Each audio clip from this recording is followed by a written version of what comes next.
विपक्ष वालों को इसमें भी चैन नहीं है कि इंडिया पाकिस्तान के बीच में सीज फायर हो गया है, क्योंकि वो ये चाहते हैं कि जिस तरह से डोनाल्ड ट्रंप यूएसए के जो राष्ट्रपति हैं उन्होंने मध्यस्थता की है इंडिया और पाकिस्तान वॉर में।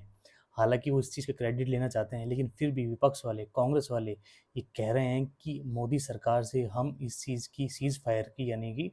इसका जवाब मांगेंगे कि ये क्यों किया गया है, और पूरे देश में जय हिंद नाम की रैलियां निकालेंगे और इस चीज़ का जवाब मांगेंगे कि सीज फायर किस तरह से और क्यों किया गया है।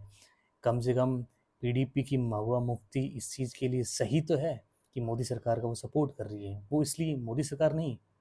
मोदी सरकार के जो अभी जिस तरह से हालात चल रहे हैं भारत और पाकिस्तान के बीच में, उस तौर पे कह सकते हैं मोदी सरकार का ये सपोर्ट कर रही है कि संघर्ष विराम की निंदा नहीं की जा सकती, क्योंकि अंतर्राष्ट्रीय रूप से देखा जाए किस तरह से माहौल होते हैं, किस तरह से परिस्थितियाँ होती है,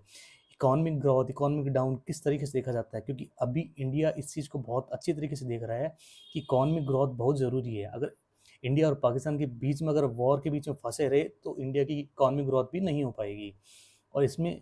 क्लियर या साफ तौर पर सुधांशु त्रिवेदी जी हैं जो भाजपा के प्रवक्ता हैं, उन्होंने ये कह दिया है कि कहीं भी भारत सरकार की तरफ से सीज फायर यानी कि संघर्ष विराम का जो शब्द है वो प्रयोग नहीं किया गया है। ऑपरेशन सिंदूर अभी जारी है और ये अस्थायी से इस पे रोक लगा दी गई है। और महबूबा मुफ्ती ने इस यह भी कहा है कि ये समय बँटने का नहीं है, ये समय एकजुट होने का है। इसी तरीके से हम अपनी जनता को एकजुट रखेंगे,